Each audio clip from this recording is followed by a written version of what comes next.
इस वक्त हिंदुस्तान में वर्ल्ड कप हो रहा है और वर्ल्ड कप के मैचेस के हवाले से हम सभी बड़े पुरजोश हैं, खुश हैं कि एक बड़ा इवेंट हो रहा है। इनफैक्ट वर्ल्ड कप एक ऐसा इवेंट होता है जिसमें क्रिकेट को रेगुलर फॉलो ना करने वाले लोग भी क्रिकेट को बहुत ज़्यादा कीनली फॉलो करते हैं। लेकिन जब से ये वर्ल्ड कप का अनाउंसमेंट हुआ और वर्ल्ड कप के बारे में ये जब खुद कंफर्म था कि हिंदुस्तान में होने जा रहा है, तब से लेके अब तक ये बहुत सारी कंट्रोवर्सीज में घिरा रहा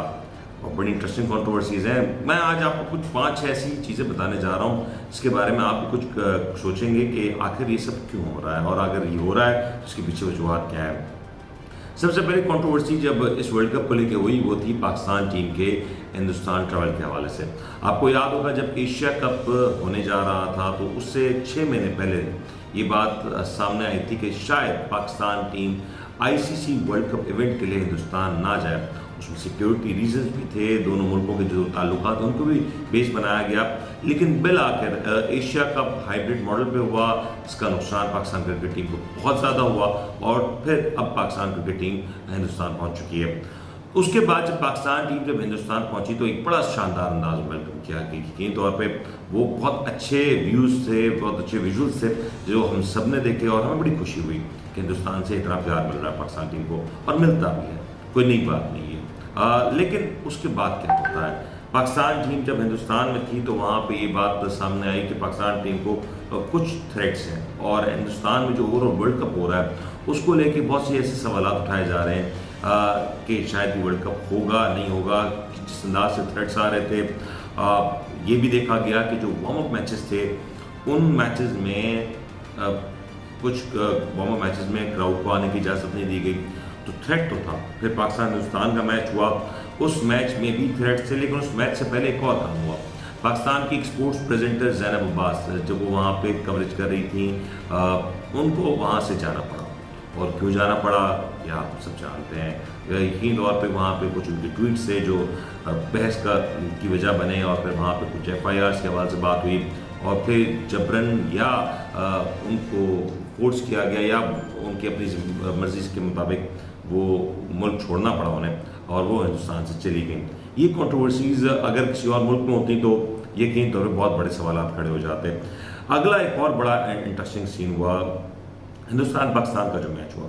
उस मैच को लेके बहुत ज़्यादा एक्साइटमेंट थी और उस मैच में बहुत सी ऐसी चीज़ें थी जो ओवरऑल इंडियन क्रिकेट को या इंडियन माइंडसेट को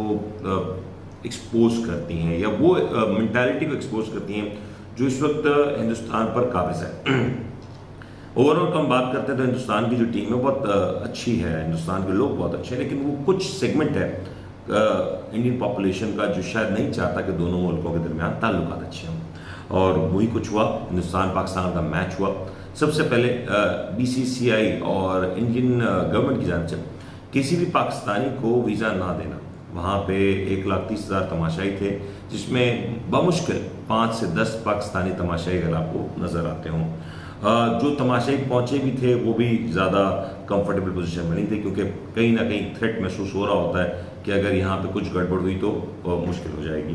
तो ये एक बैलेंस ऑफ गेम जो था वहाँ पर डिस्टर्ब हुआ। इसके बाद उस मैच में जिस अंदाज में पाकिस्तान के हवाले से बूइंग हुई, जो नारेबाजी हुई और जिस अंदाज से वहाँ पे जो नारे लगाए गए वो सब हम सब ने देखे, वो मीडिया में है, वो लाइव टेलीवाइज हुए हैं तो वो सब जानते हैं उसको। किसी तौर पे मैं देख रहा हूँ कि हमारे कुछ इंडियन जर्नलिस्ट और स्पोर्ट्स जर्नलिस्ट उसको कुछ हद तक न्यूट्रलाइज करने की कोशिश कर रहे हैं और वो ये तासुर देने की कोशिश कर रहे हैं कि नहीं नहीं नहीं नहीं ऐसा नहीं था, वैसा नहीं था, वो डीजे का था, ये था। तो इनफैक्ट डीजे का भी अगर कोई इसमें इन्वॉल्वमेंट था तो उससे भी पूछना चाहिए कि इन्वॉल्वमेंट उसने कैसे कर दिया और किसकी कहने पे किया। तो ये एक बड़ी शर्मिंदगी का बाइस बना हिंदुस्तान के हवाले से कि शायद वो ना होता और एक अच्छे स्पिरिट में मैच होता। जो खिलाड़ियों ने खेला अच्छे स्पिरिट में मैच खेला तो वैसे ही नज़र आना चाहिए था। उसी मैच के बाद जब हिंदुस्तान जीता और कन्विंसिंगली जीता और पाकिस्तान ने अच्छा नहीं खेला, राइटली सो, हिंदुस्तान जीता, डिजर्व करता था। उस मैच के फौरी बाद कुछ ऐसी चीज़ें भी सामने आई जिसने और कंट्रोवर्सी क्रिएट की। उस मैच में बहुत से लोगों के मोबाइल फ़ोन जो थे वो चोरी हो गए और उसमें कोई आम आदमी की कितनी बड़ी तादाद होगी उसके बारे में तो बहुत मुश्किल होगा कहना कितनी बड़ी तादाद होगी, लेकिन जो कुछ स्पोर्ट्स जर्नलिस्ट हैं वो ये शिकायत कर रहे हैं कि उनके फ़ोन्स चोरी हुए। फिर वहाँ पे उर्वशी रौटेला जो कि हिंदुस्तान की एक एक्ट्रेस हैं और वो अक्सर पाकिस्तान के मैचेस को बड़े कीनली वॉच करती हैं, चाहे वो नसीम शाह हो या ना हो। वो वहाँ पे थी और उनकी भी शायद कंप्लेन आई है कि वो फ़ोन उनका चोरी हुआ। फिर मोहम्मद रिजवान के हवाले से एक सवाल ये उठाया जा रहा है कि कुछ सोर्सेज ये क्लेम करती हैं कि मोहम्मद रिजवान के वहाँ पे होने को कुछ हिंदू इंतहा पसंद ज़्यादा लाइक नहीं कर रहे और गालिबन इम्कान है कि उनके हवाले से भी कोई कानूनी चाराजोई या कोई ऐसी कोशिश की जाए कि वो मुल्क छोड़ना उनको पड़ जाए। इससे बड़ी कंट्रोवर्सी एक और हो रही है, वो बहुत ज़्यादा इंटरेस्टिंग इसलिए है क्योंकि 2011 में जब हिंदुस्तान वर्ल्ड कप हुआ था तब भी ये कंट्रोवर्सी हिंदुस्तान से ही उठी थी। वो था DRS का। DRS टेक्नोलॉजी दुनिया भर में जब इम्प्लीमेंट होती है तो उसकी एक्यूरेसी बहुत ज़्यादा सटीक होती है। कहा जाता है कि DRS टेक्नोलॉजी से एम्पायरिंग स्टैंडर्ड्स बेहतर हो जाते हैं, DRS टेक्नोलॉजी से स्पिरिट ऑफ द गेम बरकरार रहता है। लेकिन हिंदुस्तान में जो इस वक्त वर्ल्ड कप हो रहा है, अनफॉर्चुनेटली इसमें जो ऑस्ट्रेलिया के जो 2 मैचेस हुए हैं उसमें जो DRS टेक्नोलॉजी जिस अंदाज से यूज़ हो रही है वो बहुत से सवाल खड़े कर रही है, सवाल निशान है क्योंकि DRS टेक्नोलॉजी इतनी टेक्नोलॉजी होने के बावजूद अगर इस तरह के ब्लंडर्स होंगे तो फिर कौन सवाल करेगा, कौन पूछेगा कि आखिर ये सब क्यों हो रहा है, किसके कहने पे हो रहा है और अगर टेक्निकल फ्लॉज है तो उसको सही क्यों नहीं हो रहा। और अगर नहीं हो रहे तो क्या ये किसी बड़े मैच में किसी बड़े डिसीजन के ऊपर अगर असरअंदाज होंगे तो फिर इसका क्या होगा। मेरे ख्याल से ऑस्ट्रेलिया के हवाले से अगर ये डिसीजन पाकिस्तान जैसे किसी मुल्क में होते ये इतने बड़े टूर्नामेंट में तो बहुत सवाल उठ चुके होते, लेकिन वी नो के शायद बहुत से लब खामोश हैं सिले में, उसकी बहुत सी वजूहत हैं और वो हम सब जानते ही हैं।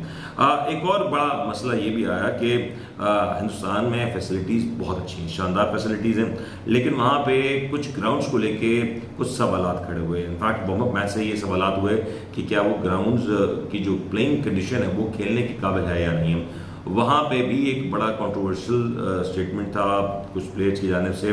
और वो शायद उन ग्राउंड्स के हवाले से ज़्यादा मुतमईन नहीं थे और मेरे ख्याल से इस पर BCCI की गलती है और BCCI की जो सब बॉडीज़ हैं उनकी भी इसमें बड़ी कोताही है कि अगर वो कुछ हो जाता तो शायद ये कंप्लेन ना होती, क्योंकि हम देख रहे हैं कि इंफ्रास्ट्रक्चर के ऊपर बहुत पैसा लगाया गया और बहुत अच्छी फैसिलिटीज़ हैं और अगर कहीं से अगर इस तरह की कोई शिकायत आ रही है इतने बड़े इवेंट में,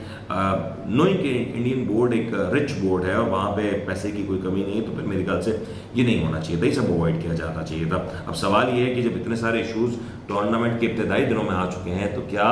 इस टूर्नामेंट में आगे चल के ये इशूज़ रेक्टिफाई होंगे या फिर आपको लगता है कि ये इशूज़ इसी तरह से कंटिन्यू होंगे बल्कि इसमें इजाफा होगा, और क्या इंटरनेशनल कम्युनिटी या इंटरनेशनल क्रिकेटिंग कम्युनिटी इस हवाले से कुछ कहेगी, कुछ अपनी राय का इजहार करेगी या कोई आगे चल के इसमें कोई बड़ी कंट्रोवर्सी क्रिएट होगी या नहीं, ये आप हमें ज़रूर बताइएगा।